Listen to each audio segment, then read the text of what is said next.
Why is the United States actively preparing for war in the Southern Caribbean? To answer that, we have to look at the massive reactivation of Cold War infrastructure that has been dormant for decades. What is happening at the Roosevelt Roads Naval Station in Puerto Rico? Once the largest U.S. naval base in the world, this facility was closed in 2004. But reports indicate it is being rapidly brought back online. The U.S. military is turning this civilian zone back into a forward operating base. And what about the Henry E. Rohlsen Airport? Located in the U.S. Virgin Islands, this isn't just for tourists anymore. It is being transformed into a logistics hub to support heavy military transport. But why is the U.S. doing this right now? There are two main triggers.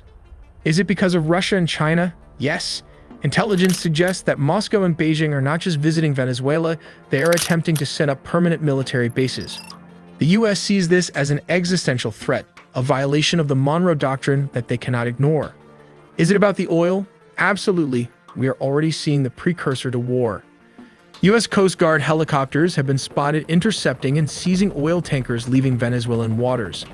They are choking off the regime's cash flow before the real shooting starts. If an attack happens, what ships are already in position near Puerto Rico? The U.S. Navy has assembled a specific kill chain. They're using the USS Jason Dunham Arleigh Burke-class destroyer. Its role isn't just guided missile destroyer, it is also an electronic warfare machine. The Jason Dunham is there to jam Venezuelan communications and blind their coastal radars. They are the first line of attack to confuse the enemy. And why is the U.S. Stockdale there?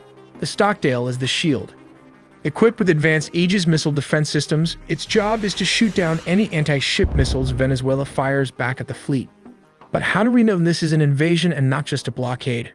Because of the USS Iwo Jima. It is a massive amphibious assault ship. You don't bring this ship unless you plan to put boots on the ground. It is designed to launch waves of Marines onto a hostile beach. But the U.S. isn't just attacking from the north. They are using the island nation of Trinidad and Tobago to close the back door. But how are they using Trinidad? The U.S. Navy is using these waters to blockade the Gulf of Paria. Here is USS Gravely, it is Hunter. The Gravely acts as a sentinel, ensuring no Venezuelan submarines or fast boats can escape into the Atlantic to threaten shipping lanes. And what is the U.S. Lake Erie doing? This Ticonderoga-class cruiser is the boss.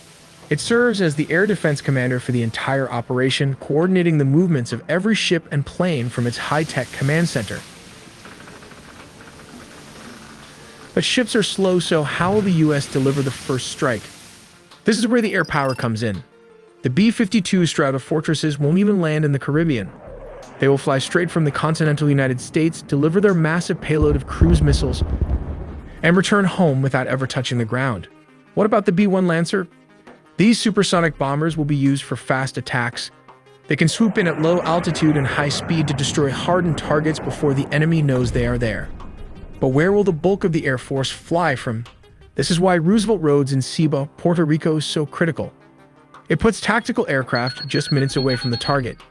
The MQ-9 Reapers will loiter over Venezuela for hours, tracking mobile missile launchers and taking them out with Hellfire missiles the moment they move. While the F-35s will be the door kickers. Their job is to penetrate Venezuelan airspace undetected and destroy the S-300 air defense batteries so the other planes can fly safely. Here are VU-22 Osprey's speed and versatility. These tilt-rotor aircraft will launch from the USS Iwo Jima and Puerto Rico to insert Special Forces teams deep behind enemy lines. But all that firepower will need fuel, so the KC-130s, these tankers will orbit near the combat zone, allowing the F-35s and other jets to stay in the fight for hours without returning to base. And finally, why the C-17 cargo transports for logistics? You can't fight a war without supplies. The C-17s will be flying non-stop into Roosevelt Roads and Henry E. Rohlsen Airport, bringing in the tanks, the ammo, and the troops needed to sustain the attack. So, is the attack inevitable? When you see the bombers on standby, the amphibious ships in position, and the forward bases being reactivated, it looks like the decision has already been made. We will take a look at different scenarios and strategies from both sides. The U.S. Navy's destroyers, submarines, amphibious ships, Marines, and P-8 Poseidon aircraft are positioned near Venezuela with a multifaceted strategy designed to confront both the Venezuelan military and the powerful drug cartels operating within the country. From the U.S. perspective, the operation combines overwhelming surveillance, targeted strikes, rapid amphibious assaults, and maritime interdiction to neutralize threats and apply pressure on the Maduro regime. The destroyers provide advanced air, sea, and missile defenses while maintaining the capability to launch precision cruise missile strikes against strategic government and military targets deep within Venezuela. By maintaining a vigilant missile defense posture, these ships are prepared to intercept any hostile air or missile threats.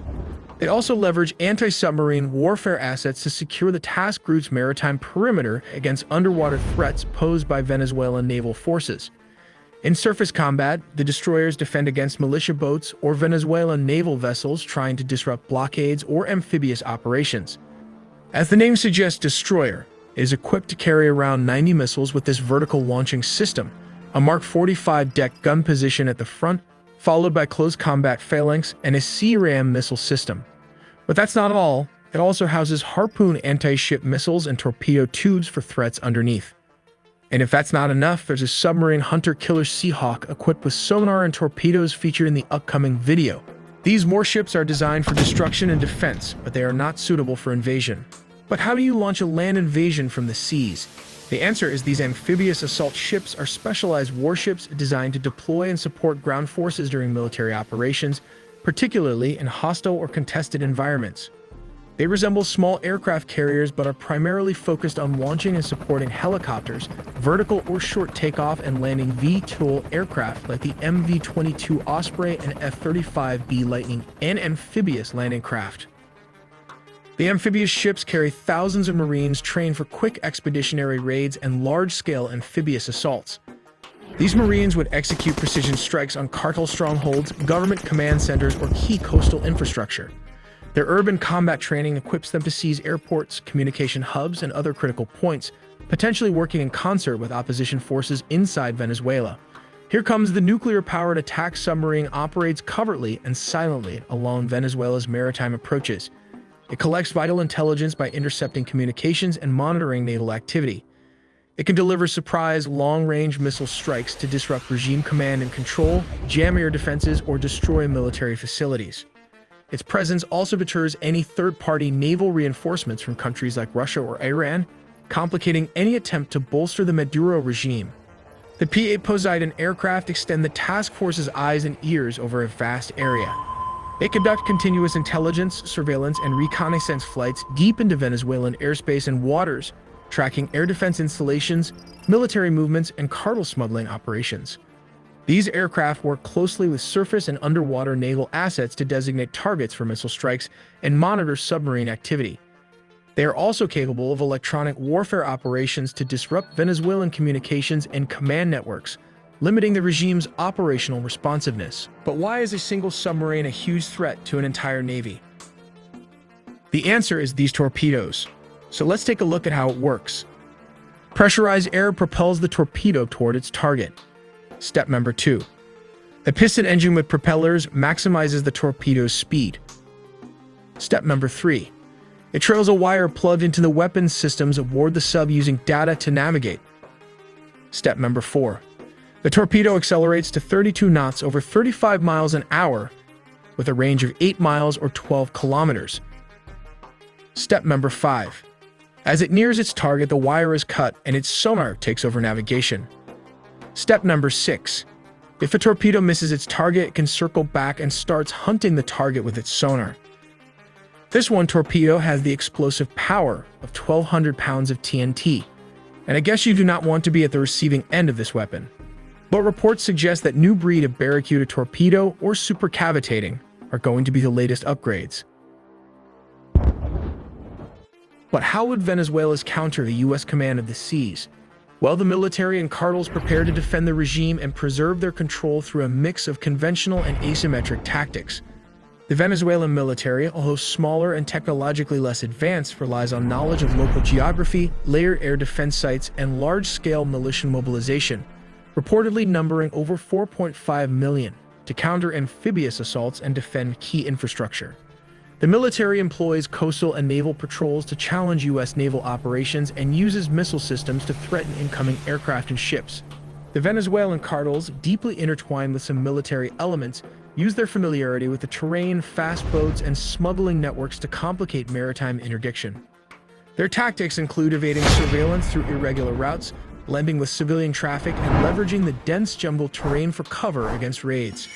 Thus, the likely conflict scenario involves layered U.S. efforts to monitor and interdict cartel trafficking by leveraging aerial surveillance and naval interdiction, combined with submarine strikes and missile attacks against regime military infrastructure to degrade their response capability. While U.S. amphibious forces would act decisively to seize strategic points, suppress resistance, and isolate Maduro's loyalist elements, this is how Venezuela would mount a hybrid defense combining conventional military resistance, local militia networks for asymmetric warfare, and cartel tactics to sustain illicit operations and slow U.S. advances. This complex confrontation reflects both sides' strategic priorities. The U.S. pushes to dismantle narcotics networks and exert regime change pressure with overwhelming technological and tactical superiority, while Venezuela relies on numerical militia mobilization, intimate knowledge of the terrain, and asymmetric tactics to counterbalance its technological and firepower disadvantage. And finally, here comes Russia. Russia is likely to supply Venezuela with long-range drones like the Shahed and Geran drones. The drones could be deployed by Venezuela for covert strikes against U.S. assets, leveraging their loitering capabilities to conduct precision attacks on airfields, command centers, or logistics hubs. This would be part of a broader strategy to counter U.S. military pressure and project asymmetric threat capabilities. We also made a deep dive into the sea, air, and land components of the nuclear triad, so subscribe for more videos to not miss a beat.